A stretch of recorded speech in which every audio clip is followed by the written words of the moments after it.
Ustedes son muy sospechosos, ¿verdad? Eventualmente se les ocurre que, ay, es que esto no lo entendí y lo puedes volver a ver. Pues eso está bien.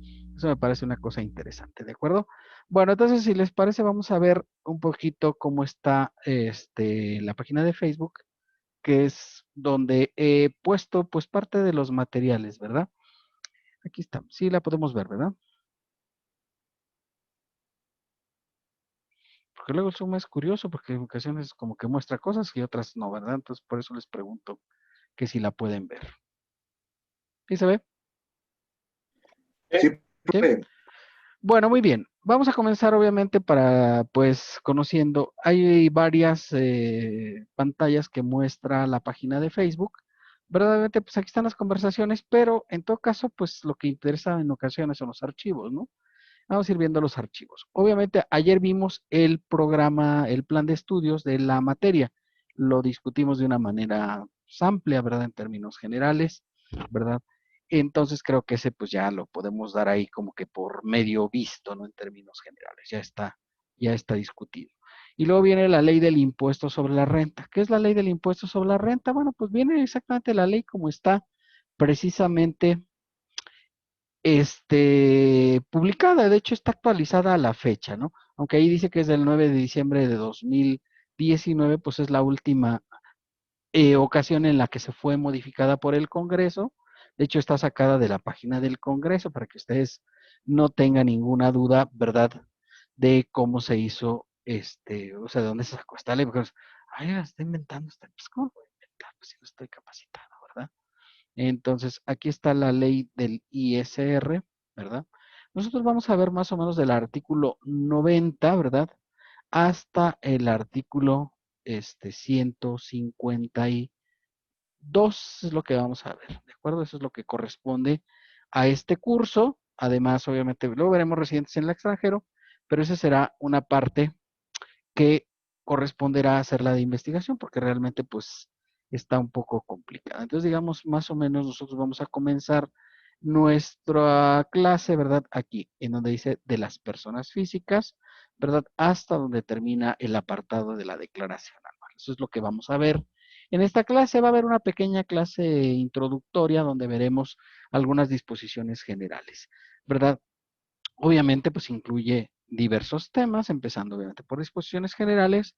Después de las disposiciones generales pasaremos ya a los capítulos, comenzando obviamente por el apartado de sueldos y salarios, actividades empresariales, arrendamiento, enajenación de bienes, adquisición de bienes, intereses, premios, dividendos y otros ingresos, además de la declaración anual y en algunos casos algunos requisitos que tienen las deducciones que los iremos viendo conjuntamente con cada capítulo. ¿Cuál es el objetivo de este curso? Pues ir viendo todas las disposiciones legales, pues realmente es una clase de leyes, ¿verdad? Por más que se le quiera ver, pues tenemos que ver la disposición legal. Por eso les pongo aquí la ley completa. Esta está más o menos de la página 112. Ahí es donde vamos a comenzar en el título cuarto de las personas físicas. Ustedes ya en la clase de personas morales vieron el título 2 y el título 3, que el título 2 de personas morales, el título 3 de personas morales con fines no lucrativos, ¿verdad? ¿Hasta ahí estamos bien, niños? Sí. ¿Sí? Sí, profe. Sí, bien visto esa parte, ¿no? Bueno, obviamente, ¿qué más material está? Bueno, pues será material de consulta, nada más, ¿no? Técnicamente ustedes deben de tener una ley impresa porque es más fácil de ver las cosas así de manera impresa. Esa es como que la cuestión, ¿verdad? Que ustedes la vean de manera impresa. Ahora, si ustedes no la quieren ver impresa, pues ahí ustedes, ¿no? Y luego viene esta parte que es las tarifas del impuesto sobre la renta de personas físicas, ¿verdad? Sí se ven ahí, ¿verdad? Sí los alcanza, sí se puede ver, ¿verdad? Sí, sí se ven, profe. Sí, ok. Bueno, las tarifas, las tablas y tarifas para el ejercicio de 2020 están en el anexo 8 de la resolución miscelánea fiscal para el mismo año 2020, ¿de acuerdo? Bueno, pues ¿cómo están las tarifas? O sea, ¿qué incluye esta tarifa? Porque son tantas tarifas. Bueno, pues de una vez las vamos a más o menos a conocer, ¿verdad? Ya obviamente luego en el desarrollo del curso iremos viendo cada una de ellas. De hecho, en la práctica del día de mañana veremos esta, la tarifa número 1, con esa vamos a comenzar, ¿de acuerdo? Que es la de los periodos de 7 días. Pero ahí viene la semanal, obviamente, que es la que se utiliza para hacer los cálculos de las nóminas semanales. Esta incluye impuesto y subsidio para el empleo, ¿verdad? ¿Por qué incluye subsidio para el empleo? El subsidio para el empleo es solamente aplicable para los trabajadores y aplica solamente para los trabajadores que están asegurados. Es decir, si ustedes tienen asimilados a salarios, pues esos ya no tienen derecho a la aplicación del subsidio para el empleo, porque los asimilados a salarios, como su nombre lo dice, pues no son asalariados, sino como que se parecen a salarios, ¿verdad? La ley le da un tratamiento similar al que tienen los sueldos, pero no son asalariados, ¿verdad? Ahí están, no sé, los honorarios preponderantes, por ejemplo, la actividad empresarial cuando se presta un prestatario, y en fin, ¿verdad? Entonces, esta sería la primera de las tarifas, la del periodo de 7 días. Luego viene la 2, que es el periodo a 15 días, ¿verdad? Que esto es obviamente para las nóminas quincenales, ¿de acuerdo? Para las nóminas quincenales. Y la tarifa número 3, que para los pagos provisionales mensuales y para las nóminas mensuales, ¿de acuerdo? Estas tres primeras tarifas son fundamentalmente aplicables para sueldos. La 3, de hecho, es aplicable para todos los contribuyentes, pero solamente le aplica la del ISR. Ojo, ¿verdad? Aquí las pongo yo juntas en este formulario para ahorrar un poco de espacio, pero en realidad son dos tarifas independientes. O sea, cada una viene publicada por separado en lo individual. O sea, la tarifa del ISR es una y la tarifa del subsidio es otra. Si se alcanza a ver claramente la separación, ¿no? O sea, si se entiende que estas son dos tarifas diferentes. Nada más que no las pongo abajo porque luego gastaría muchísimo más espacio. Y cuando estamos en presencial, pues se las pido que las tengan impresas. Aquí, bueno, pues ustedes sabrán si la tienen impresas. Les recomiendo que las tengan impresas, ¿verdad?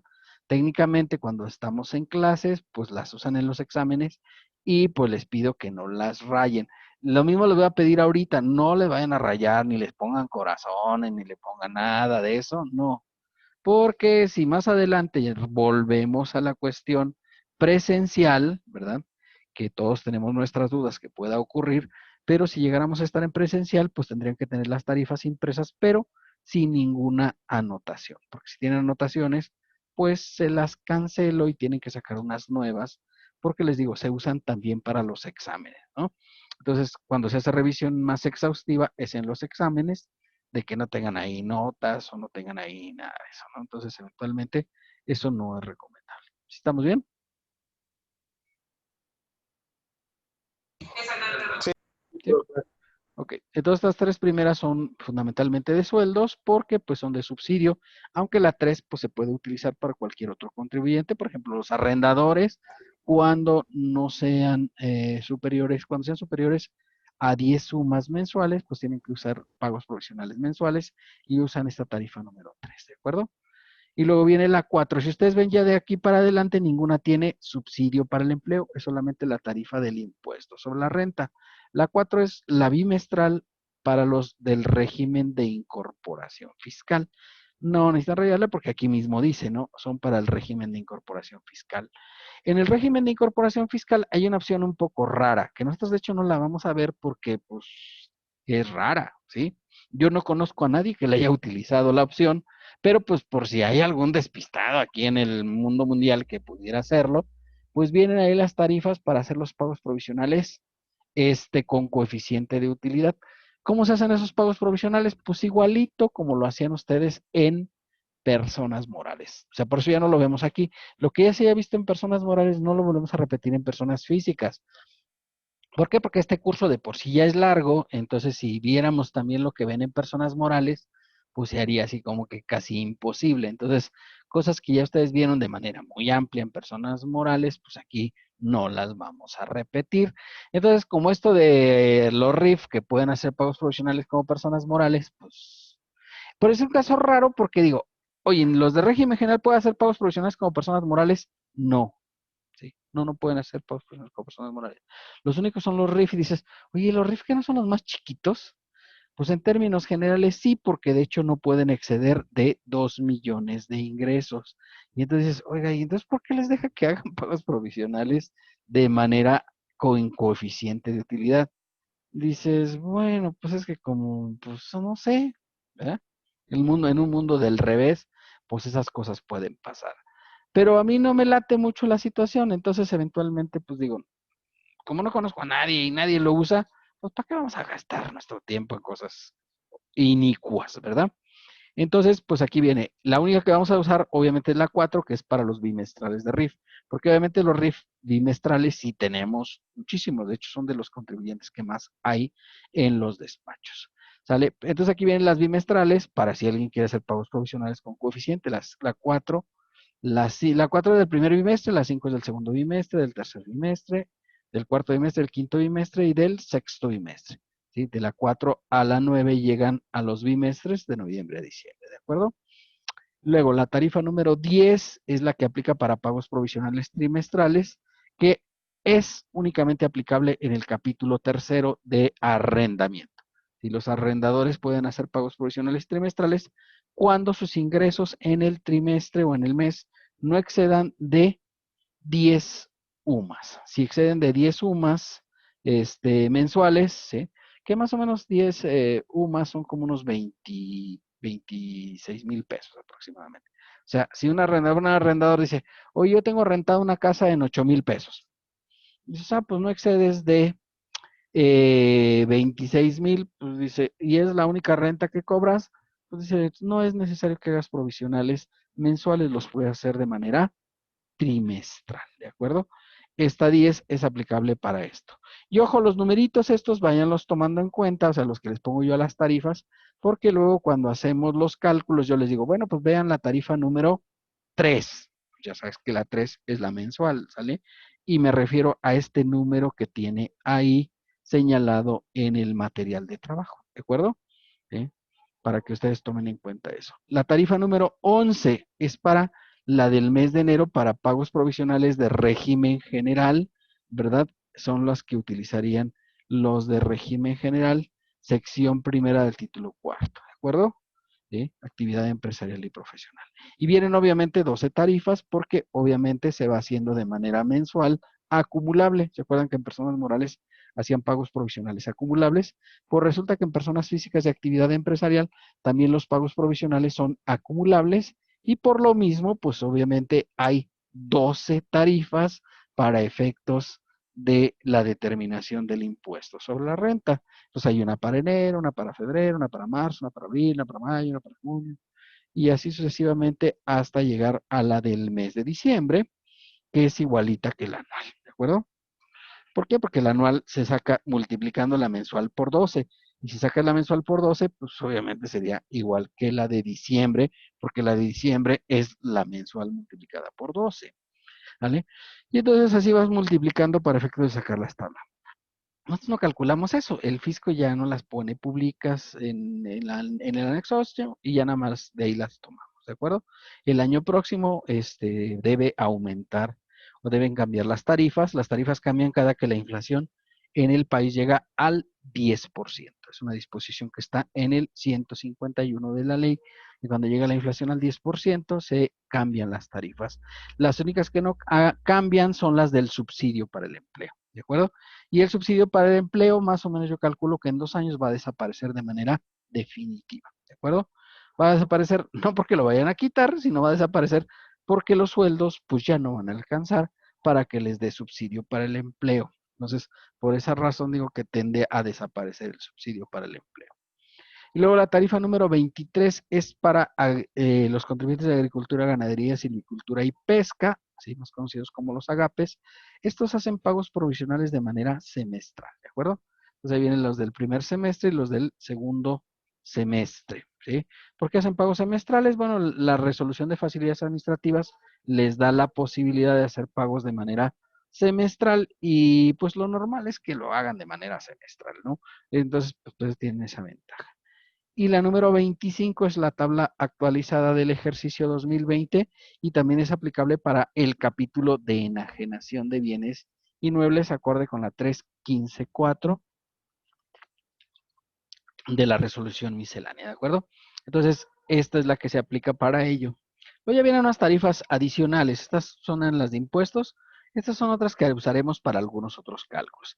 Aquí viene la 26, que habla de las vacaciones de conformidad con el artículo 76 de la Ley Federal del Trabajo. Y ahí viene, de acuerdo con los años cumplidos, vienen los días que les corresponden de vacaciones y vienen los desfactores de integración correspondientes para cada ejercicio. Obviamente no son los correctos, estos son si tuvieras solamente los derechos mínimos establecidos por la ley, ¿de acuerdo? Pero bueno, pues nosotros vamos a utilizar ese factor de integración para efectos de las liquidaciones, ¿de acuerdo? Porque si no, estar calculando el factor de integración, ya lo decíamos ayer, como se los enseñó la maestra Hilda, pues toma mucho tiempo y realmente no es nuestro objetivo, en realidad, ¿sí? Nosotros obviamente no vamos a calcular seguro social porque ustedes ya lo aprendieron a calcular el semestre anterior y entonces pues no vamos a perder el tiempo en lo que ustedes ya aprendieron el año siguiente. Entonces, si un trabajador tiene 5 años trabajando, pues le toca el factor de integración de 1.0507, así a ojos ciegos, ¿verdad? Eso es lo que vamos a aplicar nosotros de una manera quizá un poco irregular, pero pues para efectos de ahorrarnos tiempo. En esta clase de repente algunas cosas las hacemos para ahorrar tiempo, porque si no nos llevaría muchísimo más tiempo dar esta clase y obviamente pues no tenemos tantísimas horas como para poder desarrollar todos los campos. Entonces, pues no es nuestro objetivo. Y entonces tomamos esta determinación de acuerdo con los años cumplidos, determinar esto. Eso es cuando lleguemos al apartado de liquidación de trabajadores, que será más o menos en unas 3 semanas. Estaremos viendo liquidaciones de trabajadores, ¿de acuerdo? Luego viene la siguiente tabla, que es la de la unidad de medida y actualización, donde vienen las UMAS, ¿verdad? Ahí vienen, pongo los últimos 3 años, 2018, 2019, 2020. Vienen como las publica el INEGI, ¿de acuerdo? Yo no las he calculado, porque si ustedes dicen, oiga, pero es que 84.49 por 30.4 no dan 2.568.50. Bueno, y 84.49 por 365 no dan 30.822. Correcto. ¿Verdad? Pues si no les dan, no pasa nada. Eso es la publicación oficial y es como lo deben ustedes de tomar. En donde la ley diga, utilícese la nómina, la UMA diaria, pues tomaremos la diaria. Donde diga que la UMA es mensual, pues tomaremos la mensual. Y donde diga que tomaremos la UMA anual, ¿sí? Pues tomaremos la UMA anual. Ahí ya está determinado. No la tienes que calcular, no tienes que multiplicar la de 84.49 para sacar el total. ¿De acuerdo? O sea, ya está hecho, lo hace el cálculo el INEGI. Si le falla por, ay, es que le faltan 3 centavos, y ustedes son así como, ay, es que 3 centavos, qué barbaridad, y hacen toda la conciliación otra vez porque les faltaron 3 centavos, digo, ay, no puedo con ustedes, es una cosa tremenda, ¿no? Entonces, no. No, pues ahí está determinada. Así es que publica de manera oficial.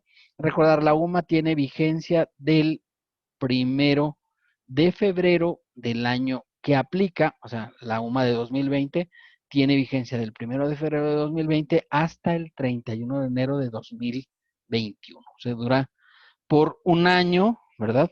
Pero no es un año calendario, si no es un año que comienza el 1 de febrero. ¿Por qué lo hicieron así?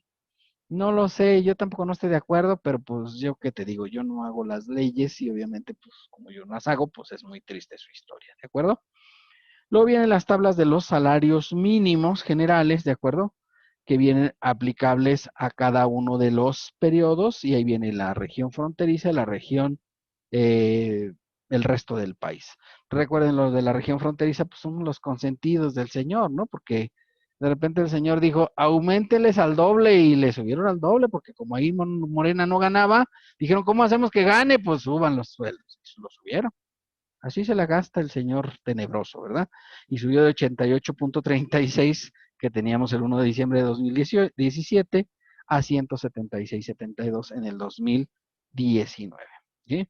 Y ya después ya nada más le aumentó el mismo porcentaje que en la zona centro, pero pues obviamente pues ellos ya no. Por cierto, hay una irregularidad manifiesta en esto, porque resulta que dice la ley, en la Constitución Federal de la República, que los trabajadores que ganen el salario mínimo no pueden ser sujetos de retención alguna. Sin embargo, pues resulta que cuando haces el cálculo en la región fronteriza, pues ganan el salario mínimo, ¿cierto? ¿O no?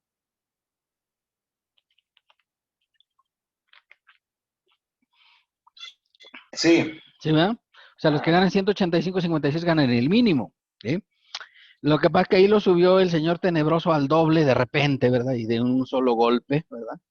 Y obviamente, pues eso generó un problema. Entonces, desde que lo subió a 176.72, resulta que les da impuesto a retener, ¿sí?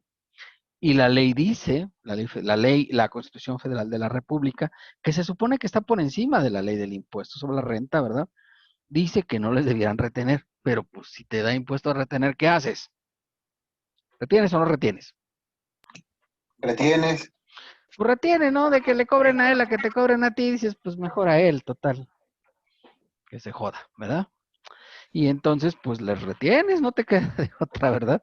Muchas empresas mandaron consultas al SAT preguntándole, oiga, pues es que no debiéramos retener porque resulta que el salario mínimo no puede ser sujeto de retención. Inclusive, por ejemplo, el Seguro Social no se retiene, ¿verdad? Cuando pagas exactamente el salario mínimo. Eso también ya lo vieron en Seguridad Social, ¿no? Pues resulta que aquí dijo el señor tenebroso, nada. O sea, no contestó. Y entonces entiéndase que, pues ante la omisión, pues, o sea, lo que pasa es que sí debes retener y ya te friegas, ¿verdad? Entonces, esto es así, ¿vale? Bueno, entonces luego viene, esta es para cálculo de liquidaciones, ahí vamos a utilizar los salarios mínimos, ¿de acuerdo? Las deducciones de inversiones adquiridas en el ejercicio, ahí vienen pues para efectos del cálculo de las depreciaciones. Ustedes la vieron muchas veces, supongo, ahí con este Marcos, pero luego no les enseñan este cuadrito que es tan fácil, en el cual te dice, si tú adquieres un activo en el ejercicio en el mes de enero, solamente le corresponden 11 meses y debes de poner el INPC de junio. UMPMPU quiere decir último mes de la primera mitad del periodo de utilización, que dice el artículo 33 de la ley del impuesto sobre la renta, sobre la deducción de inversiones, ¿de acuerdo? Entonces, luego ustedes los ponen a contar con los dedos y no sé cuánto, yo no sé por qué hacen esas cosas. Bueno, no sé si a ustedes, a los otros sí los ponían a contar con los dedos. Usted no sé si los ponen a contar con los dedos. Lo desconozco, ¿sí? Entonces, si los ponen a contar con los dedos, pues mala situación, ¿no? Porque pues la verdad es que no debieron haber hecho esas cosas. Es una cosa muy cruel y despiadada, ¿verdad? Bueno, hasta ahí se está viendo, chicos. Acá ya como que algo marcó. Sí, profe, sí. ¿Sí? Sí, Sí, ¿verdad? Profe. Muy bien. La siguiente, la tabla número 30, es la que habla sobre la cuestión de las colegiaturas, ¿sí? Luego cuando lleguemos a deducciones personales, que de hecho lo vamos a ver a partir del capítulo segundo de actividad empresarial y profesional. No porque no le aplique a sueldos, pero no la vemos en sueldos porque sueldos de por sí ya está un poco complejo, entonces para no complicarles demasiado la existencia, pues la empezamos a meter a partir de actividad empresarial. Esos son los límites de colegiaturas, preescolar, primaria, secundaria, profesional técnico y bachillerato. Son los límites establecidos por el decreto de colegiaturas. Ahí se los pongo para que no tengan ustedes que andar, ay, ¿cuál será? Ahí está. ¿verdad? Ahí está para cada grado, ¿vale? A decir, oye, en la universidad no es aplicable ya, ¿verdad? Porque pues en la universidad también se paga luego en algunas, ¿no? Aquí en la Universidad Autónoma es tan poquito que da hasta pena, pero en otras universidades luego sí se paga bastante. Entonces, pues no es deducible las colegiaturas, ¿de acuerdo? Pero sí hasta desde preescolar hasta bachillerato. Y ojo, porque ya ahora ya se ha tomado en muchas parejas ya deciden llevar a su hijo desde maternal, ¿no? Creo que hay un grado desde maternal que comienza desde el día 43 de nacimiento hasta los 3 años, algo así. Pues eso de maternal no es deducible, ¿sí? No es deducible, no lo puedes meter a deducibles porque luego te mandan las facturas tus clientes y dicen, oiga, pues es que métalo a deducible porque pago un montón, ¿sí? Pues sí. Y es curioso porque si ustedes ven aquí las cuotas son raras, ¿no? Porque de preescolar 14,200 baja a 12,900 y luego sube a 19,900 y luego vuelve en profesional técnico, vuelve a bajar. Y dice esta la sacaron cuando estaba Felipe Calderón y dijeron, es que nosotros sacamos el costo por alumno y es lo que les permitimos deducir a los privados, porque estas colegiaturas que se pueden deducir solamente cuando estás en una institución privada, si tú estás en una institución pública, no puedes hacer deducción de colegiatura. O sea, por ejemplo, no sé, pues aquí en la universidad, pues tenemos preparatoria, ¿no? Y pues algunos estaban ahí en Bachúa, pues no podían pedir la factura porque no era deducible. O sea, sí la podían pedir, pero no la podían deducir. ¿De acuerdo? Muy bien. Y luego las tarifas 31, 32 y 33 que corresponden, son nuevas, corresponden a plataformas tecnológicas de 2020. Están en el artículo 113A de la ley del ISR y son para tres cosas, ¿no?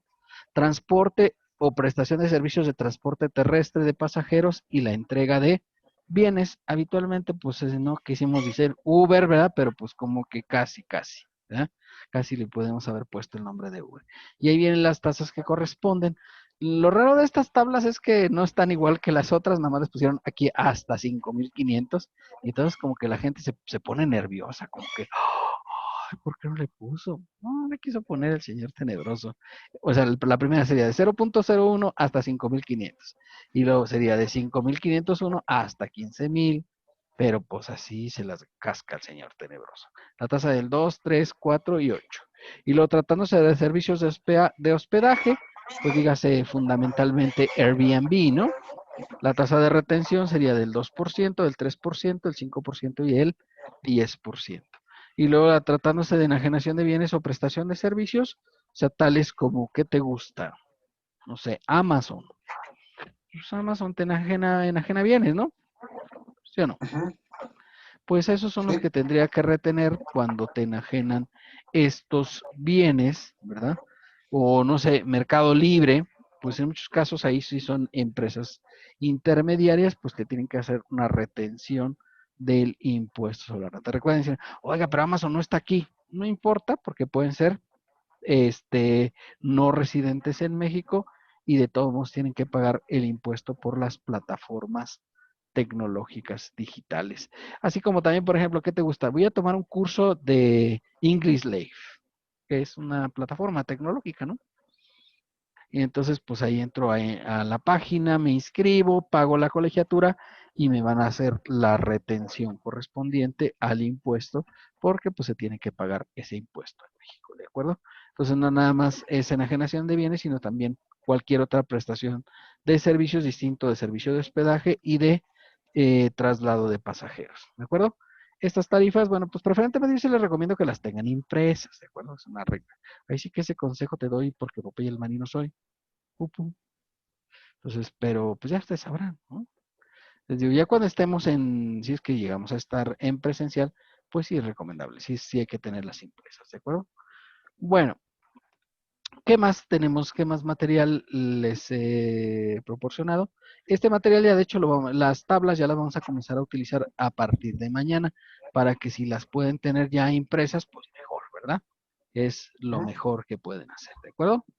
Y luego la última Claro. que tenemos ahí, el último material, es este del Índice Nacional de Precios al Consumidor, ¿vale? Bien. Este Índice Nacional de Precios al Consumidor, ¿sí? Pues obviamente, digo, pues ya ustedes creo que lo vieron en personas morales, ¿no? Porque lo debieron de haber visto cuando hicieron la actualización de activos fijos.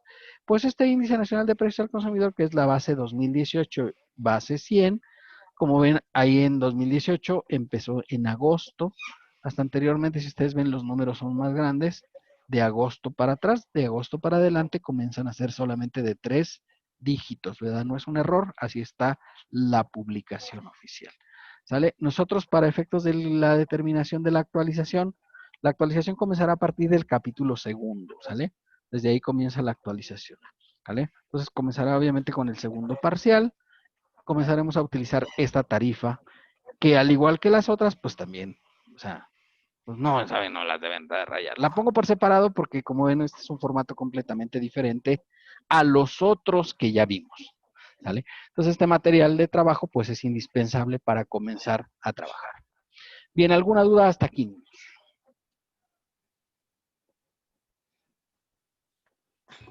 No, profe. ¿No?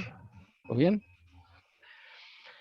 Muy bien, pues si les parece, vamos a comenzar ahora sí, ya con nuestra clase, porque ustedes, ay, pero ¿cómo? Sí, exacto.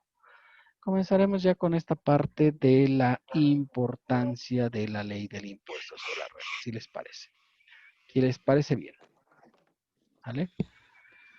Bueno, me dicen ahorita ya si sale, ¿vale? Porque voy a cambiar de aplicación, ¿vale? Muy bien. ¿Sí se ve, chicos? Sí. Sí. Sí, profe. Bueno, muy bien. entonces comenzamos ahora sí ya con las clases. Les recuerdo, jóvenes, que mañana, ¿verdad? Sin más, les voy a preguntar lo que comenzamos a ver a partir de ahorita, de este momento, ¿verdad? Porque pues todos los días les voy a estar preguntando la clase del día anterior para que pongan atención, porque si no ponen atención, pues me parece que será una cosa extraordinariamente difícil, ¿de acuerdo? Las presentaciones las subiré el fin de semana, obviamente, cuando ya las hayamos visto, para que estén, pues, al menos atentos y traten de ver, pues, lo que corresponde a las clases, ¿de acuerdo? Bien, esta primera parte tiene, vamos a ver la unidad 1 y la unidad 2, que la vamos a ver seguramente entre esta semana y la que viene, o a lo mejor terminamos esta semana esto, ¿verdad? La unidad 1, la importancia del impuesto sobre la renta, y la unidad 2, generalidades del impuesto sobre la renta, ¿verdad? Son las dos unidades. La verdad es que son muy cortitas. La unidad 1, bueno, es muy corta. La unidad 2 pues, tampoco no es muy demasiado larga. Terminando inmediatamente comenzaremos a ver el apartado de sueldos y salarios, ¿de acuerdo? ¿Hasta aquí vamos bien? Sí, profe. ¿Sí? Muy bien. Perfecto. Importancia del impuesto sobre la renta. O sea, ¿qué tan importante es el ISR? Bueno, pues ustedes ya vieron, de hecho, ¿cuál es la parte que representa el ISR? Pues mira, aquí para efectos de esto vamos a comenzar a ver el artículo 1 de la Ley de Ingresos de la Federación para el ejercicio fiscal de 2020, ¿verdad? Y obviamente pues nos basamos en el apartado de impuestos, ¿sí?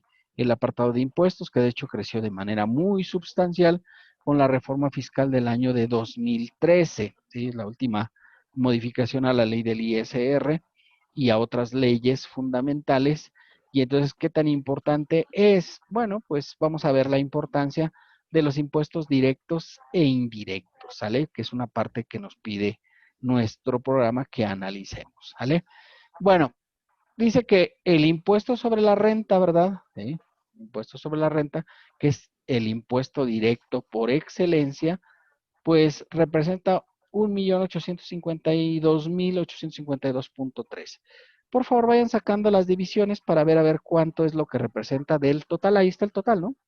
Entonces dividen 8.852.852.3 entre 3.505.822.40.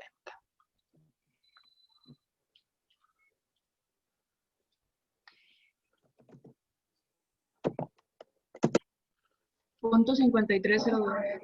¿Punto qué? 5302. A ver, dividan bien. Me late que no.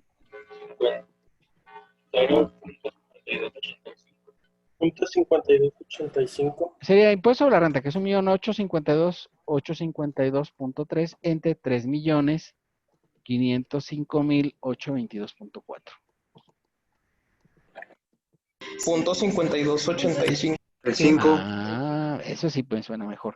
Vamos a, si les parece, vamos a dejarlo en 52.9, ¿vale? ¿Está bien? Sí. Ok. Quiere decir que el ISR, pues ahí como lo ves nada más, ¿verdad? Porque representa más de la mitad del total de la tributación en México, ¿no? ¿Sí o no? Sí. Sí, ¿verdad? Pues es más de la mitad en términos generales. Ahora bien, si sacamos el impuesto sobre la producción, el consumo y las transacciones, que fundamentalmente pues son tres impuestos los, digamos, los más fuertes. Así, oiga, ¿por qué repitió ahí el 2? Ah, es que ese lo quiero platicar nada más, ¿no? Es un impuesto, si ustedes ven, de hecho tiene 0, ¿no? Pues es un impuesto que a mí siempre se me ha hecho curioso. Viene ya desde 1967 que está en la ley y nunca ha recaudado nada, ¿sí? O sea, nunca ha recaudado nada, pero se me hace curioso. Pero ahorita lo comento porque es un caso en extremis, ¿verdad? Vamos a sacar primero el IVA, ¿no? ¿Vale? El IVA. Dividan, por favor, el valor del IVA entre el total del ISR. O sea, sería 1.007.546 entre 3.505.822.40, por favor. Para que estén nomás Me estén dio ahí. punto 2873. Punto 2873, correcto. Entonces vamos a dejarlo en 28.7, ¿no? Para dejarlo en números cerrados. Ese es el IVA, ¿cierto? ¿Sí? Sí. Fíjate, ya entre esos dos impuestos nada más, ya estamos hablando de más o menos por ahí por el orden del 80, más arriba del 80%, ¿no? Pero ahora, el impuesto especial sobre producción y servicios. ¿Qué es el impuesto especial sobre producción y servicios? Ahorita vamos a ver más o menos de qué se trata este impuesto especial sobre producción y servicios. Lo dejamos en 28.7, ¿verdad, profe? 28.7, así es, ¿sí? Para que lo consideren, ¿de acuerdo? Y vamos a dividir el impuesto especial sobre producción y servicios entre el total de los impuestos, por favor. 6.79. Creo que no. Ahí me dio punto 1471. Eso sí me suena más Sí, razonable. punto 1471. Correcto, sí. Mañana usted anda, se me hace que anda dividiendo otras cosas, porque ya van dos que le dan así. Sí, es que 500 da más un valor mayor, no nada más de vista. Bueno, obviamente los 515,000, ¿verdad? Da el 14.7%, que es el valor del impuesto especial sobre producción y servicios. Obviamente, si sacamos el de impuesto sobre automóviles nuevos, que es otro impuesto que aplica, ¿verdad? Pues dará un valor que andará por el 0.001, ¿no? O sea, la verdad es que es un valor muy módico, pero ¿cuánto? No me diga 10%, porque... Punto 003. Ah, eso. 0.003, ¿eh? Entonces, pues realmente es tangencial el valor del impuesto sobre automóviles. Ahora, ¿qué graban estos impuestos? Pues el ISR, pues precisamente lo que vamos a ver, ¿no? Graba personas morales y personas físicas. Y además graba a los residentes en el extranjero, que son dos temas que vamos a tratar en este curso. En el curso pasado ustedes vieron personas morales con fines no lucrativos, y ahora vamos a ver personas físicas y residentes en el extranjero sin establecimiento permanente en México, ¿de acuerdo? Pues eso es lo que graba el ISR. En este caso es un impuesto directo porque graba directamente la utilidad de los contribuyentes. Y luego ya vienen los impuestos indirectos, como el impuesto al valor agregado, que graba obviamente el consumo. Entonces van y dicen, oye, yo quiero comprar un pantalón que vale, no sé, 1,000 pesos, ¿sí? Porque ustedes son acá de los fifís. Y entonces dice, sí, 1,000 pesos más IVA, ¿verdad? 1,160. Aunque por ley en México, ¿verdad? Cuando ya te ofrecen los productos, ya te tienen que incluir tanto el impuesto especial sobre producción y servicios, en caso de que sea causante, como el impuesto al valor agregado. O sea, no te pueden decir, oiga, el pantalón vale 1,000 más IVA. Pues no. O sea, a la hora que ya te lo tienen etiquetado, ahí ya debería estar etiquetado a 1,160 para que sea tu valor. Y señalo esto porque luego en Estados Unidos, por ejemplo, no es así, ¿no? O sea, cuando ustedes van a Estados Unidos y van a pagar los taxes, ¿verdad? Que así los conocen en Estados Unidos, que es el impuesto al consumo, pues ese no está incluido en el valor. Entonces te dice, oiga, pues fíjese que, y a mí una vez me pasó, porque yo venía de España, y llegué a Nueva York, y ya sabes que te la pasas comprando ahí, chachareando, y ya se me había acabado todo el dinero, ¿no? Entonces llego al aeropuerto y digo, voy a cenar. Pero ya nada más traía como $7, ¿no? Entonces dije, bueno, pues ahorita voy y pido una hamburguesa. Y entonces llegué ahí al McDonald's, porque es de lo más baratito, ¿verdad? Y pedí una hamburguesa y ya. Vi lo que decía que costaba y dije, $7. Y dije, pues si me alcanza, ¿no? Perfecto. Pero resulta que ya cuando me cobran el 9.5% de impuesto, pues sería como un impuesto al valor agregado. Y entonces digo, ay, híjole. Dije, pues si quiere me meto a lavar unos trastos, digo, porque la verdad es que ya no traigo, ya me acabó toda la lana, me he gastado todo aquí chachareando, ¿verdad? Y como ya iba de regreso, dije, pues me vale, ya traigo puros pesos. Y obviamente, pues los pesos ahí no valen, ¿no? Entonces dije, qué barbaridad.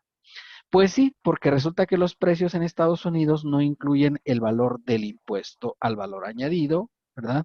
Y entonces por esa razón, pues el valor que te ponen en las pizarras o en los aparadores, todavía le tienes que sumar el impuesto al valor agregado. En México no, en México por disposición de la Procuraduría Federal del Consumidor, todos los precios y productos ya tienen que tener sumados los impuestos correspondientes, ¿verdad? Así como esto. Entonces, el impuesto al valor agregado, pues ese no tiene ninguna dificultad en términos generales, ¿no?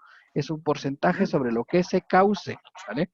Y recordar, en México, ¿cuántas tasas de IVA hay? Yo sé que todavía 4, no han visto 16, eso, pero digo, ¿eh? el 4, el No, 16. esas son retenciones, ¿verdad? Esas no son tasas. 3, 8, 16 y 0. Así es, de hecho son 4, ¿no? Exento, 0, 8 y 16, ¿vale? Exento. Es que hay unas actividades que por su naturaleza, ¿verdad? No pagan impuestos. Así, ay, chis, ¿cuál es la diferencia entre exento y tasa cero?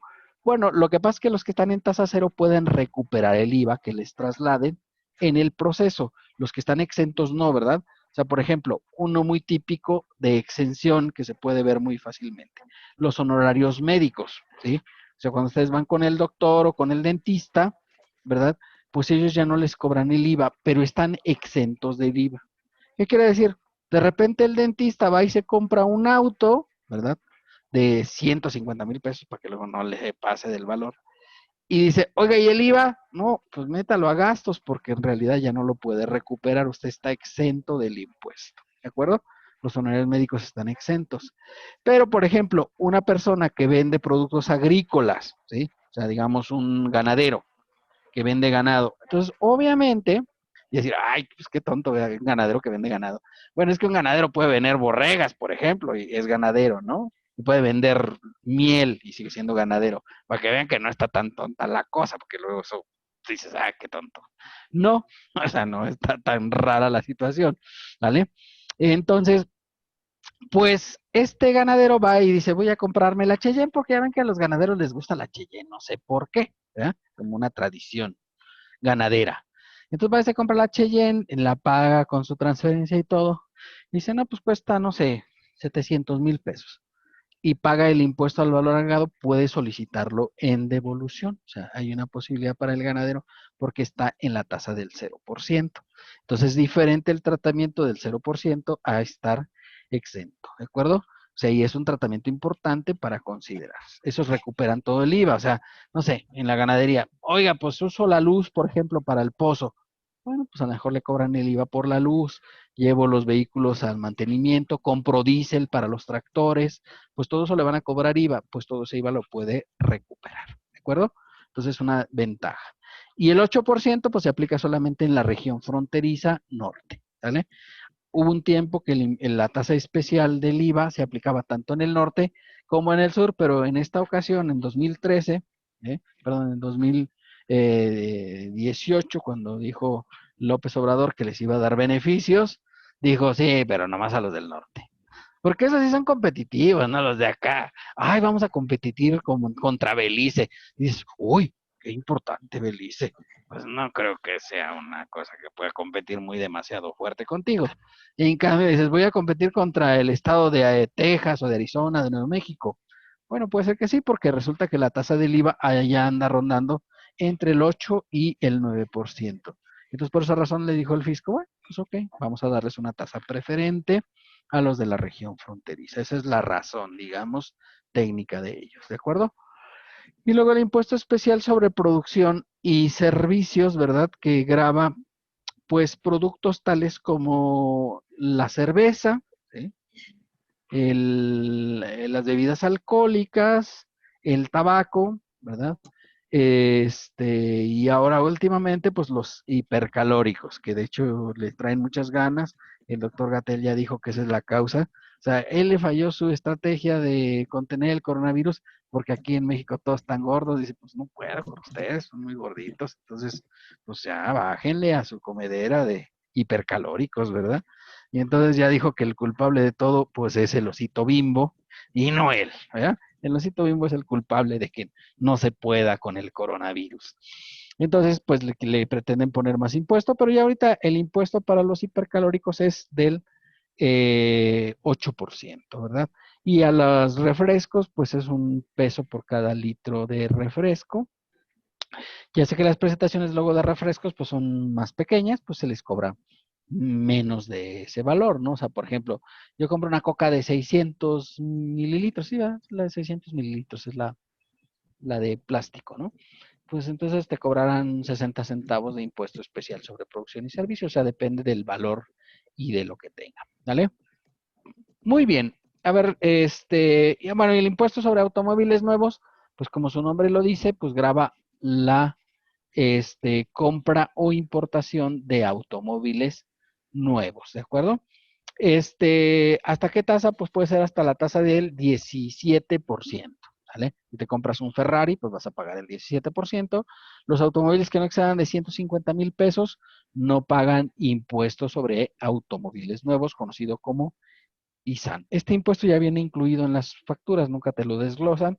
Entonces, por eso nunca lo ves cuando compras un vehículo, porque ya viene debidamente considerado en las facturas. Se los cobran a las agencias automotrices, ¿de acuerdo? Cuando compran los vehículos. Desde ahí ya tienen que pagar el ISAN y lo trasladan obviamente a los contribuyentes.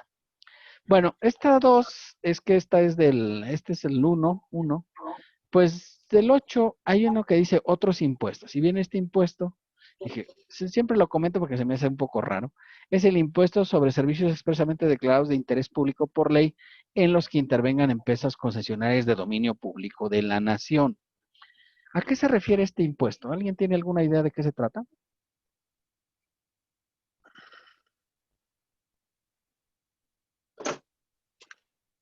No estoy muy seguro, pero lo que yo le entiendo es no sé, por ejemplo, lo de la CFE o lo de, ¿cómo se llama? Veolia. ¿El agua? ¿El del agua? No, no, O algo así.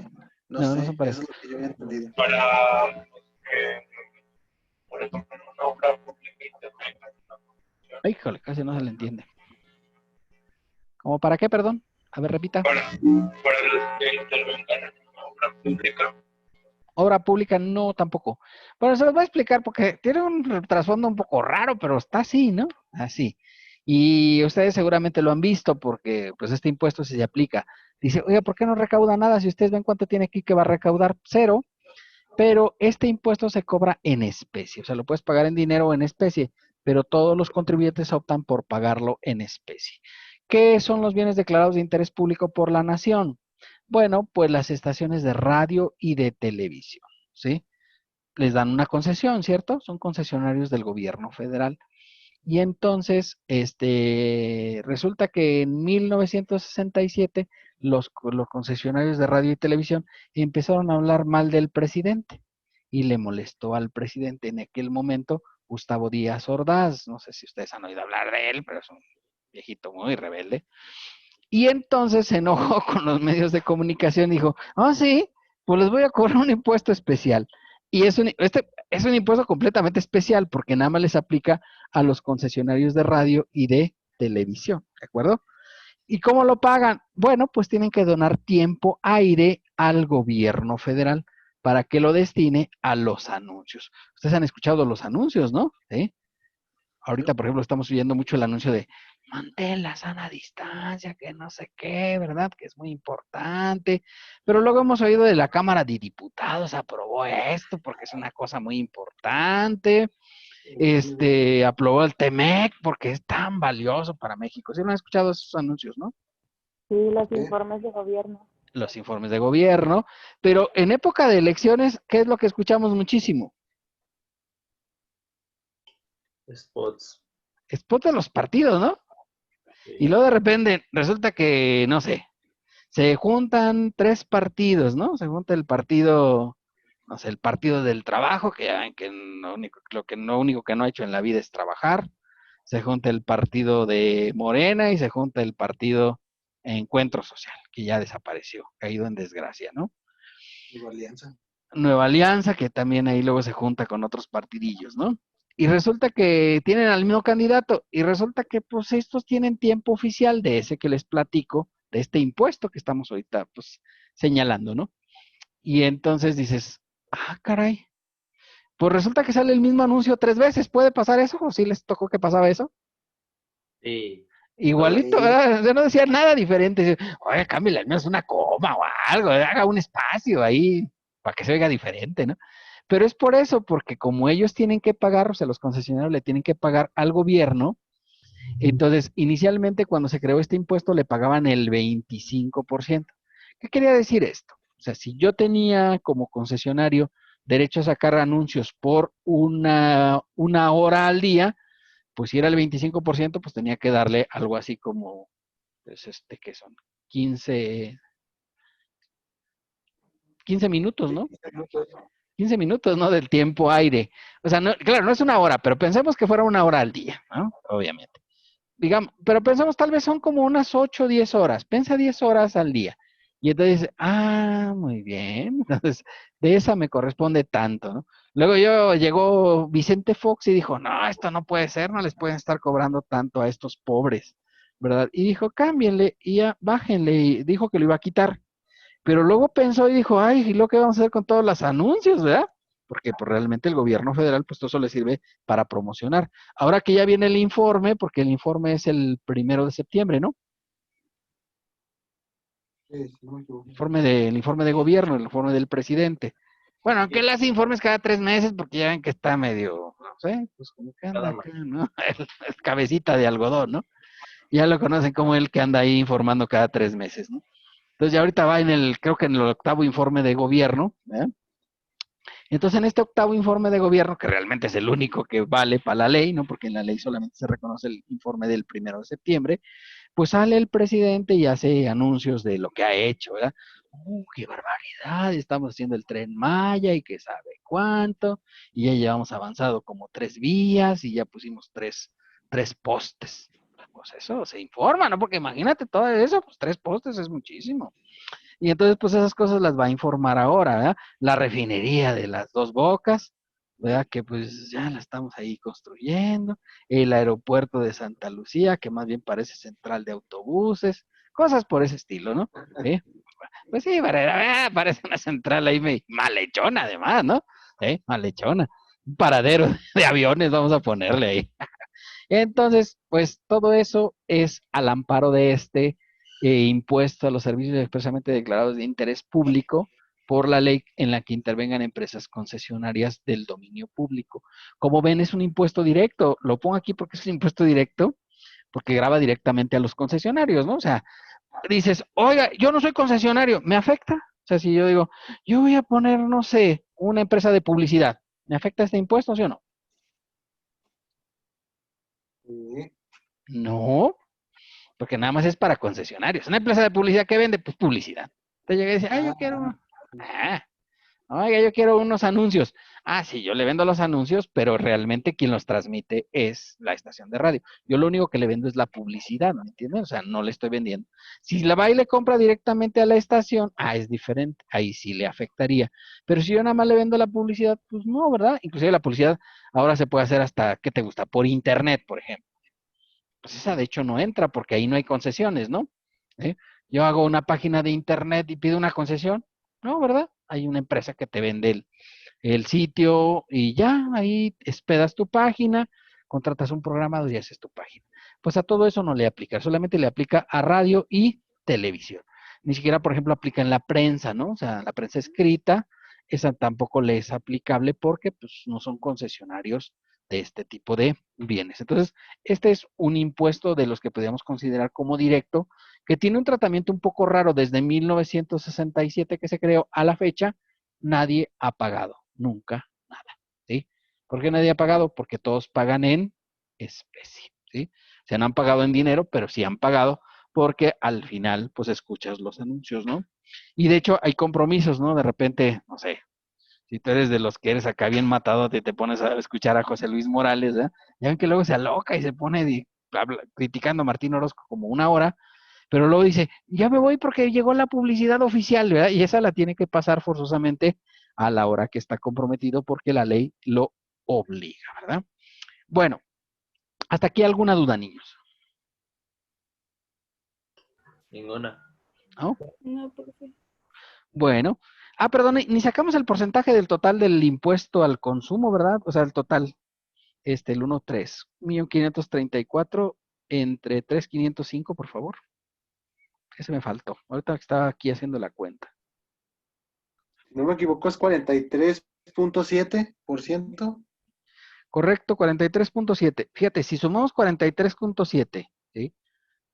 Y le sumamos el 52.9, que se acuerdan que es lo que nos había dado del ISR, pues resulta que ahí estamos hablando del 96.6 y tú dices, qué barbaridad. O sea, quiere decir, oiga, el impuesto al comercio exterior es bien importante, y tú dices, ¿ustedes qué opinan, sí o no? ¿Es muy importante el impuesto al comercio exterior? Ah, Pues digo, si estás hablando que entre estos tres impuestos, bueno, cuatro impuestos, porque es el ISR, el IVA, el IEPS y el ISAN, te da 96.6. ¿Cuánto queda para el resto de impuestos? El 3.4.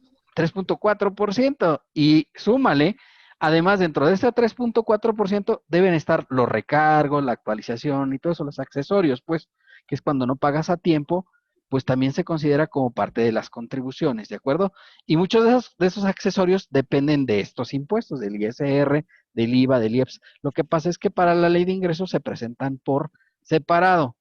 A lo mejor estamos hablando que entre estos impuestos llevan arriba del 97%, ya considerando sus accesorios. Dices, pues realmente cualquier otro impuesto que se te pueda ocurrir, pues tiene un peso pequeño. No quiere decir, ay no, ya hagan malo del comercio exterior. Pues no, sí hay que hacerlo bien, por supuesto. Y de hecho, por ejemplo, en comercio exterior, pues se paga, por ejemplo, el IVA y el IEPS. O sea, si por ejemplo yo traigo gasolina, que puedo importar gasolina, ¿sí o no? Pues la móvil importa gasolina, ¿no?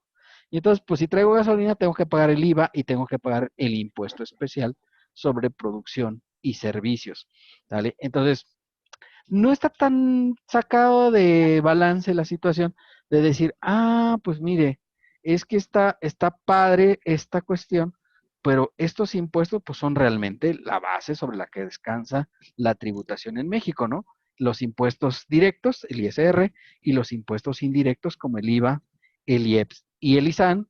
Y bueno, ahí yo metí un ejemplo adicional para que no digan, ay, solamente el ISR. No, no, ahí está otro, ¿verdad? Pero que no se paga en dinero, ¿no? Sino que se paga en especie por parte de los concesionarios de radio y televisión. ¿De acuerdo? Entonces creo que ya ahí vemos que pues realmente la tributación en México pues se basa en tres conceptos, ¿no? Básicamente. Digo, porque el ISAN pues ahí está, pero pues como que no, era el 0.003, ¿no? O sea, realmente no era un valor así como que, ay, ¿cuánto? ¿Eh?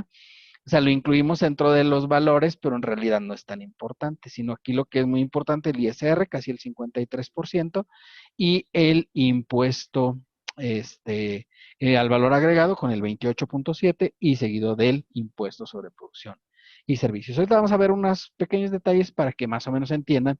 Pues el ISR no tiene mucho detalle, ¿no? O sea, el ISR, ya sabes, se calcula a la tasa del 30% en personas morales y con la tarifa, que es la que acabamos de ver ahorita que hice la presentación, con la tarifa es con la que se calcula el de las personas físicas, ¿de acuerdo?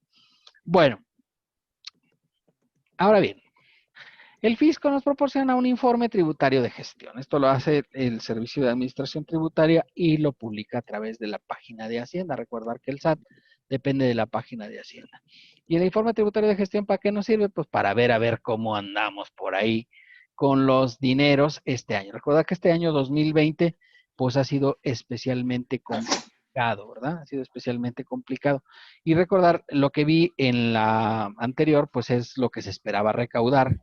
¿Qué quiere decir? O sea, por ejemplo, si en ISR se esperaba recaudar 1.852.852, pues obviamente si ya va el primer semestre, pues ya debía haber recaudado a la mitad, ¿sí o no? Sí. Sí, ¿no? Porque, es que yo solo pagos provisionales. Sí, pero la anual, pues la pagaste en marzo, ¿no? La anual del año pasado se paga en el mes de marzo, ¿sí o no? De personas morales. Y la de físicas, bueno, pues sí se definió hasta el mes de julio. Pero digamos, al mes de marzo ya debía de estar lo fuerte, que es el importe que pagan las empresas, ¿de acuerdo? Entonces ya así a números fríos, considerando que este informe es a junio, pues yo debí haber recaudado 926.000 millones de pesos. Recuerde que esto está en millones, ¿eh? O sea, no le puse ahí la unidad, pero está en millones de pesos. ¿Qué quiere decir? Que se espera recaudar de ISR 1.852.852.300.000 pesos. ¿Sale? Eso es lo que se espera recaudar. Más que para no decir así billones, porque suena así como que, ¡ay! ¿Ya? Y ya saben que aquí son billones cuando llegas al millón. En los anglosajones son billones, desde aquí son billones. O sea, empiezan los billones desde las miles. Aquí nosotros tomamos los billones desde a partir de el millón de millones, ¿no? Entonces, pues así los manejamos, ¿no? Bueno, ¿qué dice el fisco? ¿Cómo vamos hasta ahorita en la recaudación? Pues dice, hemos recaudado 54.7 miles de millones de pesos más que en el primer semestre de 2019. Pues dices, oh, muy bien, ¿verdad? Pero fíjate, por ejemplo, en ISR pues esperaba recaudar 926,000, considerando que está ahí, vamos bien, ¿ok? Dice, se recaudaron 968. Ah, bueno, eso está muy bien. ¿Qué quiere decir? Que se ha recaudado más de lo que se esperaba recaudar inicialmente. Pero vamos a ver el IVA. El IVA dice que se esperaba recaudar 1,007,546. Si lo dividimos entre dos, serían 503,773. ¿Qué ha pasado? Pues han recaudado 490,000 millones de pesos. ¿Esto qué quiere decir? Pues que trae una disminución más o menos como de unos 13,000 millones de pesos, ¿verdad? De lo que se esperaba recaudar. ¿Qué es lo que ha afectado? ¿Qué consideran ustedes que ha afectado en este primer semestre, chicos? El consumo. Pero ¿por qué creen que hay menos consumo? Por lo mismo de que como La las empresas tuvieron tienda. que cerrar. Ah, perdón. Adelante. Ah, porque en primero porque cerraron muchas tiendas Así y en es. segundo porque mucha gente pues como estuvo confinada pues también no tenía muchos ingresos.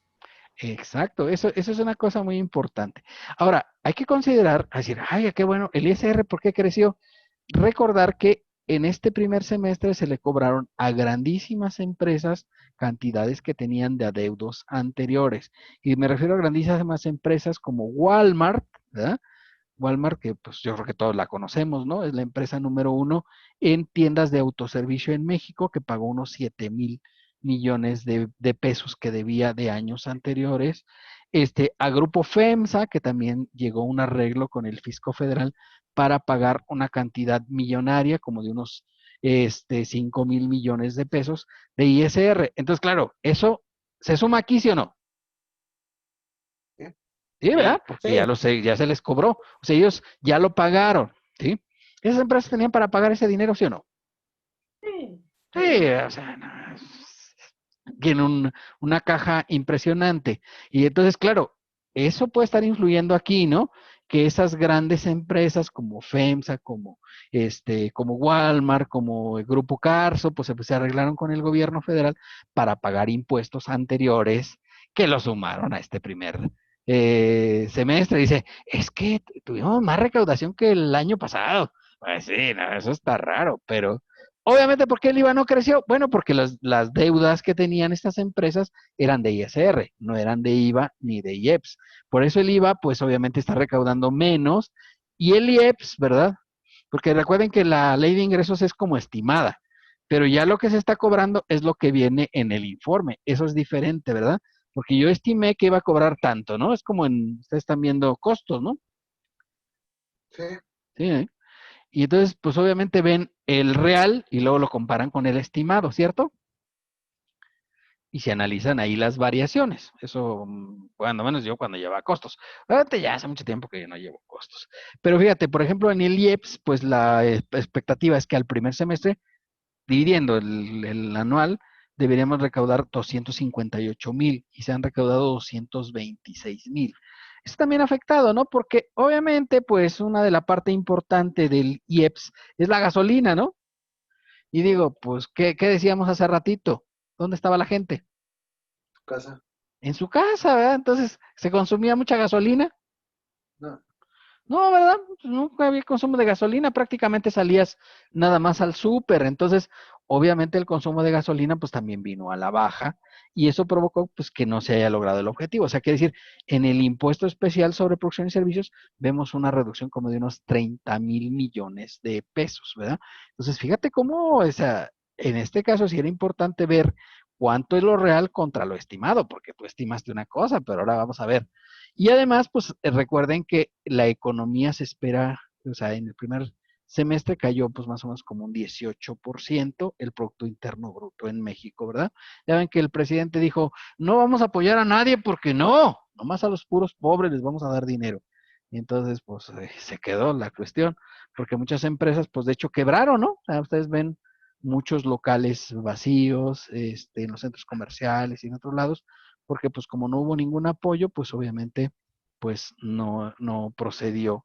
Se esperaba que hubiera apoyos como los hubo en Estados Unidos, como los hubo en España, como los hubo en Francia, como los hubo en Brasil, como los hubo en Chile, en Perú, etcétera. O sea, en todos los países hubo programas de apoyo para las empresas, pero aquí dijeron, vamos a prorrogar la declaración anual de personas físicas. Y dices, pues me suena mal el asunto. O sea, no es un gran apoyo que digamos, ¿no? Y aquí vienen algunos objetivos que tienen el fisco federal, ¿verdad? 9.2% de honestidad. Y te dices, ¿sí? Bueno, pues suena bien, ¿no? O sea, qué barbaridad. Bueno, aumentar la eficiencia recaudatoria, pues de que de enero a junio se recaudaron 269.5 mil millones de pesos, o sea, 50% de recaudación por este concepto, ¿de acuerdo? Bueno, voy a mostrarles una partecita más de este informe tributario de gestión que me gustaría que vieran porque creo que es importante, pues lo que nos enseña el fisco en el informe tributario de gestión, si les parece. Aquí está el desglose de la información que acabamos de ver ahí, pero aquí está un poco más detallada, ¿de acuerdo? Sí se ve en pantalla, ¿no? Sí, profe. ¿Sí? ¿Sí la ven? ¿Sí están Sí. viendo esto? Sí dice el cuadro 1, ¿verdad? Sí, profe. Ah, perdón. Sí, es que luego el Zoom a veces yo estoy acá bien emocionado platicando y todo. Ay, pero no vemos y digo, qué caray. Y eso me causa así como que qué onda, ¿verdad? Fíjate, aquí está 2019, lo que se proporciona la ley de ingresos y lo cobrado, lo real, ¿no? Obviamente, si vemos en materia de ISR, pues sí se ve mejor el primer semestre, ¿verdad? Sí, pues, o sea, porque en 2019 fue 9.27, se esperaba 9.93 y se cobraron 9.68. De todos modos, la diferencia es de menos 25%. En el IVA, 504, ¿verdad? Y observado 498, perdón, 489, menos 15.1%. En el IEPS, ¿verdad? 255, observado 226 y pues una del 29.3%, ¿verdad? La gasolina, pues es de las que más cayó, pues se cayó el 22.3% y así los ingresos. Ahora, una parte que me interesaría ver que ustedes vieran, ¿verdad? Es esta. Esta está muy padre. Para que vean cómo está integrada la cuestión, ¿verdad? Del padrón de contribuyentes y la recaudación. ¿Vale? Creo que es una cosa que es importante. ¿Vale? Bueno, aquí está el padrón de contribuyentes. Fíjate, grandes contribuyentes. Grandes contribuyentes son aquellos que tienen arriba de 300 millones de ingresos, si mal no recuerdo. Es un parámetro o que tienen más de 10 millones de activos fijos. Esos son los grandes contribuyentes. Fíjate, ¿cuántos son grandes contribuyentes? 53.403. ¿Son muchos o son poquitos? ¿Qué opinan ustedes? Son pocos. Muy poquitos, ¿no? O sea, considera que son 46 millones los que están vigentes. O sea, perdón, son en total, que no viene aquí el total, ¿verdad? Si te fijas, de salariados son 46 millones, ¿no? O sea, sí, la verdad es que sí, son muy poquitos grandes contribuyentes y luego personas morales también son muy poquitas, ¿no? Pues sí, el 3% de todos. Sí, o sea, la verdad. Estamos hablando de que son 58.829.502 contribuyentes activos, ¿de acuerdo? Porque el fisco maneja como unos 70 millones de total de contribuyentes, pero hay una gran cantidad de contribuyentes que no están ahorita operando y por eso no los ponen como activos. Pero fíjate, los grandes contribuyentes 53.403 y recaudan 970.000 millones de pesos.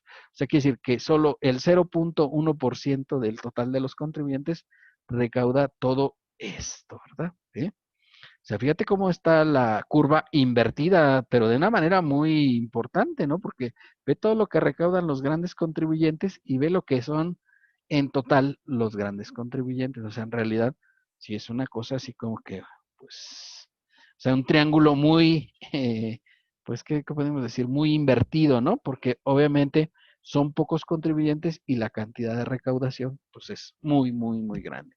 Obviamente en estos grandes contribuyentes, ¿a quién encontramos? No, pues seguramente a Walmart, a Grupo Carso, a Petróleos Mexicanos, a Cementos Mexicanos, a Cementos Cruz Azul, en fin, todos estos grandes contribuyentes, ¿de acuerdo? Entonces, es muchísimo. Y luego ya vienen las personas morales, ¿verdad? ¿Sí? que son 2.157.257, que es esta parte como café clarita. Si ven las grandes contribuyentes ni siquiera se ven aquí en la gráfica, nos tuvieron que hacer un triángulo para que los pudiéramos identificar. Pero es para que vean ustedes pues la importancia que tiene estos datos que nos proporciona el SAT. Y ya empezamos, ahora sí, esto es lo que a nosotros nos toca, ¿no? Personas físicas, que es lo que vamos a ver en este curso. ¿Realmente recaudan mucho las personas físicas? Monetariamente no, ¿verdad? Monetariamente no. Pero ¿cuántos son en el padrón de contribuyentes? Pues son el 96.4%. ¿Es importante, sí o no? Sí. Sí. Sí, digo, si ustedes van a trabajar, pues es más fácil que encuentren trabajo en una persona física que a lo mejor en una persona moral o en un gran contribuyente, ¿no? ¿Por qué? Pues porque son muy poquitos. Y en cambio, personas físicas, pues sí son muchísimas las que tributan, ¿no? Entonces, aquí el 20.3% son personas físicas y obviamente sueldos y salarios, que es el primer tema que vamos a tratar en esta primera unidad. O sea, obviamente aquí está lo fuerte de la recaudación en México, ¿no? O sea, de que hay muchísimos contribuyentes. Diga, oiga, pero recaudan muy poquito. Pues sí, recaudan muy poquito, pero en realidad, pues sí es importante. Porque si tú ves esto, o sea, la parte roja es grande, ¿es la más grande, sí o no? Sí, Sí. Sí, pero con mucho, o sea, se lleva con mucho a todos los demás. Es el 76% de los contribuyentes. Pero, aunque su recaudación no es tan grande, pues estamos hablando del 24.2%.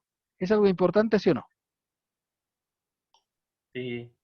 Hombre, pues sí es una cosa importante. Fíjate, es como la mitad de lo que recaudan grandes contribuyentes. O sea, no es una cosa como que desdeñable el decir, ay, personas físicas, qué aburrido.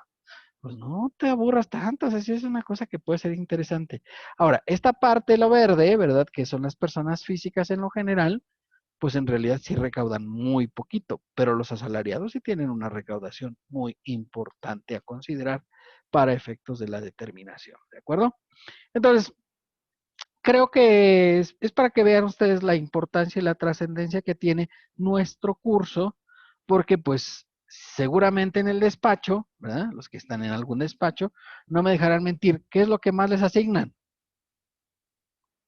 ¿Alguien está en un despacho?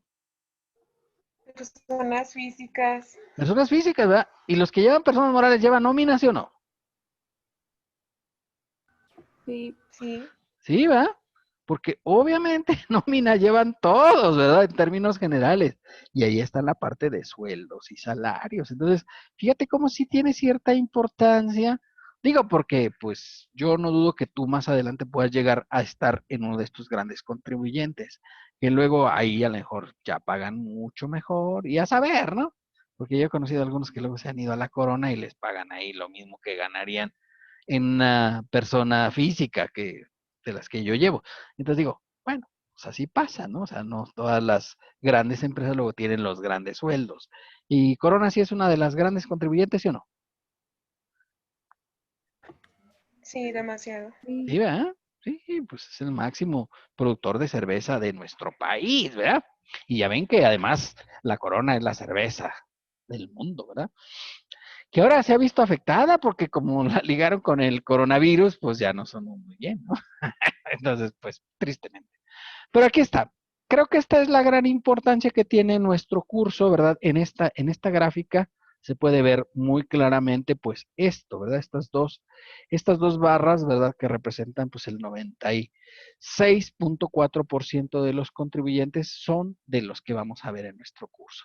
Ustedes ya vieron esta parte, ¿no? Personas morales, ¿cierto? Entonces ya vieron, fíjate, ya están ahí, ya vieron el 99.9%, ¿no? Prácticamente del total de los contribuyentes.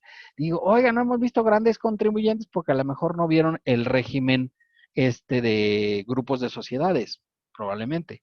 Pero es que le digo, es tan pequeño ese universo, o sea, porque llega al 0.01%. No quiero decir que hay que desdeñarlo, pues si algún día te toca estar ahí, pues ¿qué tienes que hacer? Pues estudiarle, ¿verdad? No te va a quedar de otra, porque eso es lo que toca, ¿verdad? Entonces, pues aquí está la importancia de nuestro curso, ¿verdad? Bueno, nada más que así como dato, ¿verdad? Ahí está el sector económico y Pemex, ¿verdad? Ya saben ustedes que Pemex ahorita está en una caída libre impresionante, pero pues esto es así, ¿verdad? Y aquí están algunos de las actividades que luego vamos a ver, ¿verdad? Entre ellas, pues no sé, servicios profesionales, científicos, etcétera, ¿vale? Bueno, regresamos a la presentación. ¿Hasta aquí alguna duda, niños? En esta gráfica, No. ¿no? No, profe. ¿No? Perfecto. Muy bien. Ahí luego les pongo este informe tributario de gestión para que vean la gráfica, porque luego después les pregunto cosas de esas en el examen, ¿de acuerdo? Bueno, regresamos pues a nuestra presentación, si le parece, para continuar con la materia, ¿vale? Bueno, ya vimos desglosado del informe tributario de gestión. ¿Qué efecto redistributivo de la riqueza tiene el impuesto sobre la renta? Y comenzaremos con los impuestos directos e indirectos, ¿verdad? ¿Qué es un impuesto directo? A ver, sin que lo vean, ¿quién sabe qué es un impuesto directo? Creo que lo vieron en otra materia, ¿no? ¿Nadie tiene una idea de qué es un impuesto directo?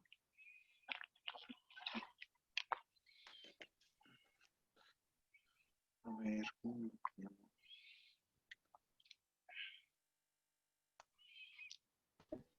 Pues no es el que se graba directamente en el ingreso. No, deriva precisamente del ingreso. Bien, me parece bien. ¿Y qué le suena que es un impuesto indirecto?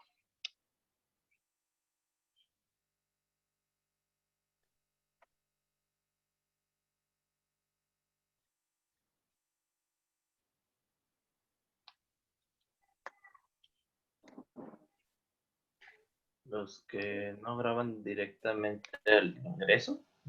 Bueno, por lógica, bueno, si el directo graba directamente el ingreso, entonces el indirecto pues no vendría siendo lo mismo. O sea, no Sí, lo sí, suena por omisión, pero digamos, no es como el concepto técnico o un concepto que fuera asimilable. ¿Cómo qué le suena que es un indirecto? De hecho, ahorita vimos los ejemplos, o sea, que vieron la Como ley que de se ingresos. paga como que a terceros, o sea, mediante terceros, como el IVA. Correcto, ¿sí? O sea, realmente, digamos, el directo, pues podríamos decir que graba directamente al contribuyente, o sea, lo tiene que pagar directamente de su patrimonio, y el indirecto, pues se graba a través del consumo, ¿sí? El consumo. Ese es como que el detalle en los indirectos, o sea, que se graban cuando consumes. Dices, oiga, yo no quiero pagar el IVA. ¿Ah? No consumas y ya, ¿no? Ya no, nadie te va a obligar, ¿verdad? ¿Sí? Nadie te va a obligar a pagar ese impuesto si no consumes. Y en cambio, por ejemplo, los directos, hay unos directos que los tienes que pagar consumas o no consumas. Yo conocí a unas personas, ¿verdad? Que de repente dijeron, nos vamos a poner nuestra huerta, ya no vamos a comprar nada porque todo lo vamos a producir nosotros aquí en nuestra huerta.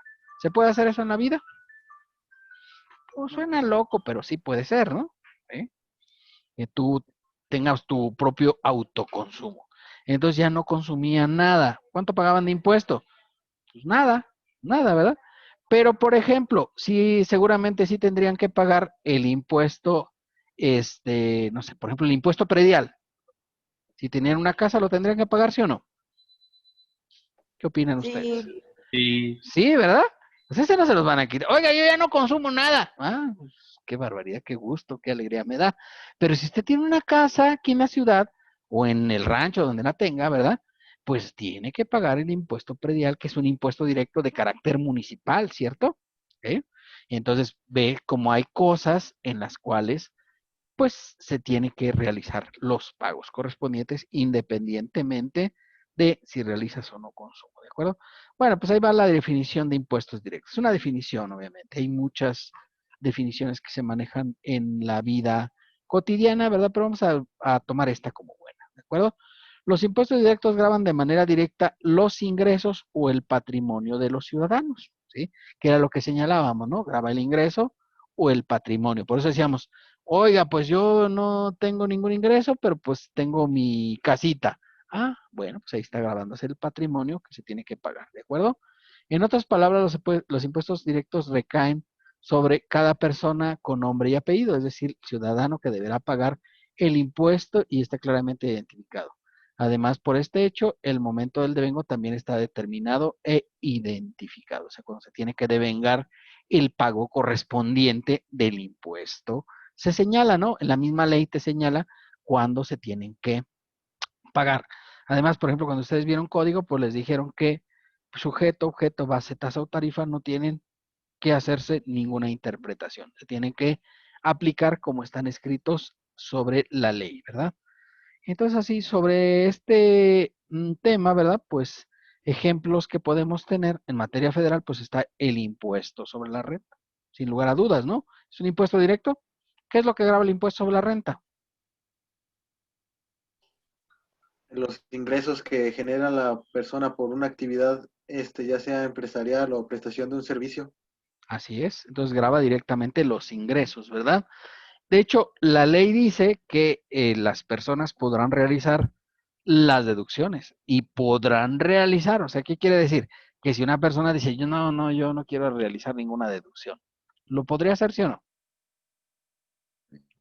Sí. Sí, claro, no sería conveniente, ¿no? No sería conveniente, obviamente, a nadie le recomendarías eso, pero si una persona dice, yo no quiero deducir nada, bueno, no deduzca, no pasa nada, pero no te puede decir, pero como no deduje, ahora no voy a acumular los ingresos, dices, ¿eso sí está correcto o está incorrecto? Correcto. No. Y incorrecto, o sea, no puedes, o sea, sí puedes no deducir, pero sí tendrías que acumular los ingresos independientemente de la forma en que lo lleves, o sea, eso sí, por ahí no puede haber interpretación, o sea, yo tuve ingresos, pues tuve que haber pagado impuestos, ¿de acuerdo? ¿Sí? Y alguien me va a decir, oiga, pero ¿qué pasa con los que están en el tianguis? ¿Tienen ingresos, sí o no? Sí, ¿verdad? Sí, Ajá. pero luego muchos no Sí. están registrados en Hacienda y no pagan impuestos. ¿Es esto correcto? Pues en realidad sí es No, correcto, porque no está bien. no están dando la aportación que otros, hasta que tienen locales pequeños, sí la dan, y por eso ellos a veces se enriquecen, pues, de una manera que no es la correcta. Sí, es una ilegalidad, yo estoy de acuerdo con usted, pero en realidad digo, bueno, pues realmente ¿quién está permitiendo eso de que se den estos negocios ilícitos? Porque realmente son ilícitos, ¿no? Hay que decirlos como son. O sea, realmente el que tiene un negocio irregular, pues es un negocio que es ilícito porque no está pagando los impuestos correspondientes, ¿no? Luego vas con el del tianguis y dice, es que yo pago la cuota. Y la cuota es de 30 pesos, ¿no? O sea, no, digo, no sé, por decir un número, no lo sé cuánto les cobren, pero el municipio les cobra una cuota por poner ahí su pequeño negocio.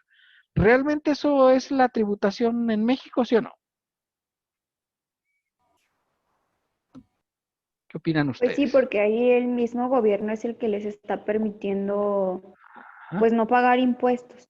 Estoy de acuerdo con eso. O sea, realmente creo que ahí lo que está mal es la política gubernamental, porque debería de prohibirse que hubiera tanta informalidad.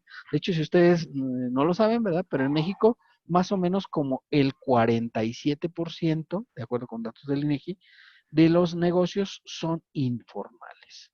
¿Qué quiere decir? Que el 53% que estamos en la formalidad, pues pagamos una cantidad impresionante de recursos. Y lo dicen, claro, es que México es de los que menos cobra sobre el Producto Interno Bruto. Pues sí, porque resulta que al 47% muchos de ellos no pagan nada. Y no decir que no pagan nada es un decir, ¿no? Porque, por ejemplo, el que vende, no sé, ropa en el tianguis, pues a lo mejor la fue a comprar a una empresa establecida y esa empresa establecida se la vendió y le cobró el impuesto al valor agregado. ¿Ya pagó el impuesto, sí o no? Pues de manera indirecta, pues ya lo pagó, ¿no? O sea, no lo pagó él directamente, pero sí ya lo pagó de manera indirecta, ¿de acuerdo? Entonces, pues sí pagó algo de manera indirecta. Entonces, dices, bueno, pero realmente no paga lo que debería cubrir de impuestos, ¿verdad? Pero pues aquí como que no ha habido mucho movimiento en cuanto a decir, vamos a bajar un poco la informalidad en México. Pues eso no lo hemos visto, ¿de acuerdo? Bueno, en materia estatal, bueno, vimos en federal, vimos otro, ¿no? El impuesto de los bienes declarados como beneficio de la nación, que también es un impuesto directo, porque grava directamente a los concesionarios que tienen estaciones de radio y de televisión, ¿de acuerdo? Pero pues son casos de excepción. También ese sería un ejemplo claro de otro impuesto directo, ¿de acuerdo? Bueno, estatalmente también hay impuestos directos, como el impuesto sobre nóminas. ¿Quién paga el impuesto sobre nóminas aquí en Aguascalientes? Los patrones Los que patrones, ¿verdad? tienen, Correcto, que ujú, tienen. pues que tienen empleados. Los que tienen empleados, que va, que puede ser desde un empleado hasta infinito de empleados, ¿verdad? Entonces, los patrones son los que pagan el impuesto sobre nóminas. Entonces, este impuesto, ¿por qué les suena que se cause? Los ingresos de los trabajadores. Así es, por los ingresos de los trabajadores, correctamente, ¿verdad? Entonces se paga por ese concepto y lo pagan directamente los patrones. ¿Alguien de casualidad sabe la tasa que pagamos aquí en Aguascalientes? 2.5. 2.5%. Así es, aunque recordar que en este periodo pues ha habido un estímulo fiscal que reduce al 50% la cuota para algunos contribuyentes que tienen hasta, creo que hasta 20 trabajadores, ¿verdad? Pero nada más es este periodo por la razón de lo que ya hemos visto de la pandemia, ¿verdad? Ya terminando este periodo, pues otra vez se seguirá pagando el 2.5%, ¿de acuerdo? Y luego viene el impuesto sobre juegos y sorteos. ¿Qué cree que es lo que graba? ¿A qué ¿Cómo, le perdón? suena? Impuesto sobre Ah, juegos y sorteos. ¿A la lotería? La lotería, los sorteos, el melate, la Lotería Nacional, todos esos juegos y sorteos que están debidamente autorizados por la ley, los casinos, ¿verdad? Todos estos tienen que pagar un impuesto local, ¿verdad? A este tipo de, pues de este tipo de productos, ¿de acuerdo? En el municipal, pues ya de hecho lo señalábamos, ¿no? El impuesto predial, ¿verdad? Que es el impuesto por excelencia del municipio, ¿sí? Este se paga ¿por qué creen que se paga el impuesto predial? La propiedad. Así es, ¿por la propiedad de qué?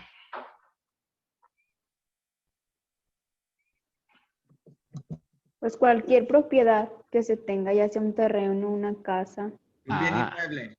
eso, bienes inmuebles, ¿eh? Porque propiedad, digo, oye, yo tengo esta moto, ¿pago impuesto predial, sí o no? Predial no, pero Pero sí otro.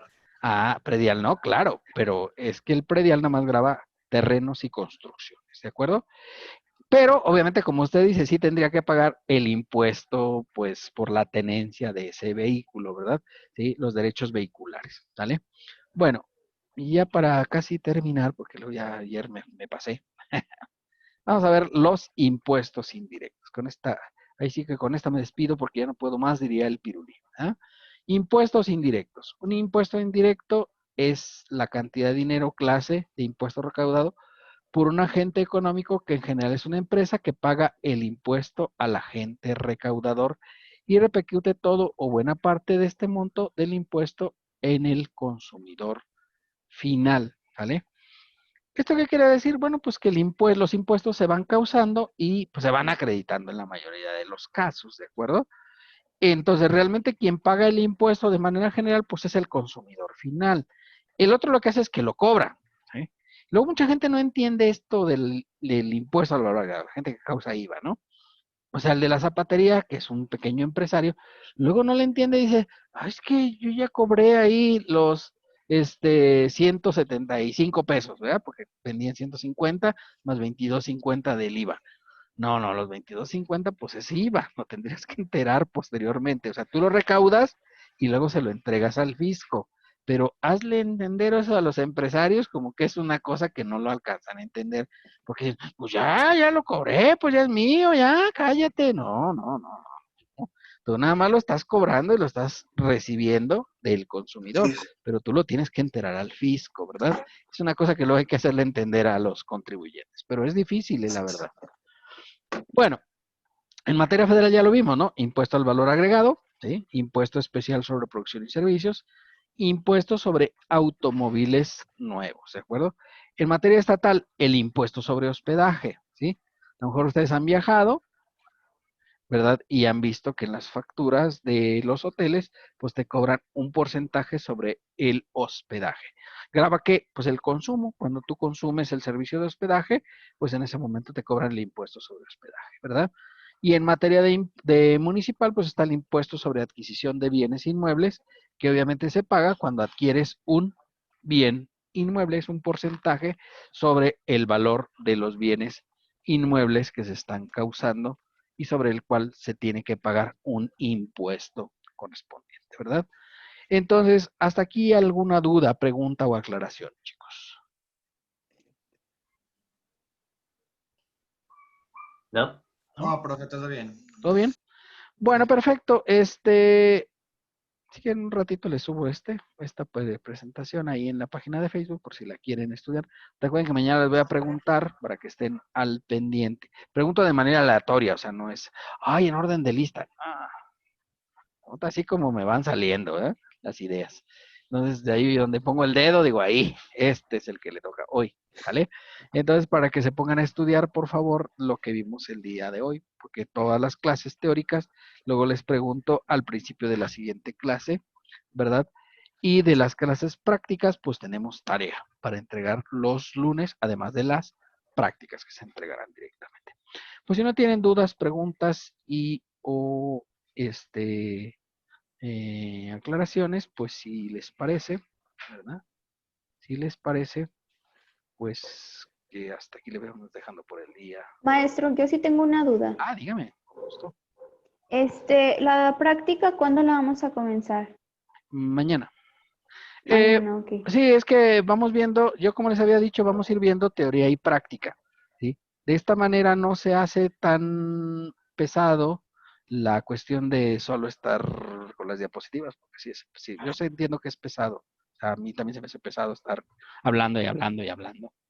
No se me hace muy difícil, porque ya ven que estoy ampliamente capacitado, pero pues eventualmente sí se me hace pesado. Y entiendo que ustedes pues están ahí en su casa y pues sí es complicado estar pues ahí atendiendo la cuestión de las diapositivas, ¿verdad? Lo llega el hermanito y llega el perro y todo eso, ¿no? Pues, ¿no? Sí entiendo. Entonces, juntamos teoría y práctica, además para que no se les junten tantas tareas, ¿no? Porque mi objetivo es que no tengan ustedes que hacer doble tarea, ¿verdad? Bajo condiciones normales, pues no es necesario, ¿de acuerdo? Entonces, por eso les dejo una tarea, más o menos por cada semana, y así no se les junta tanto. Porque si las dejáramos todas hasta el final, pues luego resultaría que se les juntó un montón de tarea. Y entonces, pues tampoco no es la idea llenarles de tarea. Recordar, todas las tareas se entregan los lunes a más tardar a las 11:59, cuando estemos en línea y cuando ya estemos presenciales, pues el día a la hora de la clase, ¿de acuerdo? Entonces, los lunes, para que tengan tiempo y los que trabajen, pues no digan, ay, profe, qué gacho es. No. ¿De acuerdo? ¿Hasta ahí alguna otra duda? ¿No? Bueno, jóvenes, pues entonces si no tienen dudas, preguntas o aclaraciones, pues si les parece, nos veremos el día de mañana a la misma hora por el mismo canal y mañana vemos la primera práctica, ¿de acuerdo? Comenzaremos con la primera práctica, ¿sale? Que es ya de sueldos, o sea, nos vamos adelantando un poquito en la práctica, ¿sale? Hasta mañana, niños. Hasta mañana, profe. Nos vemos, profe, Descansen. gracias. Hasta luego. Gracias. Hasta mañana. Hasta mañana. Hasta mañana.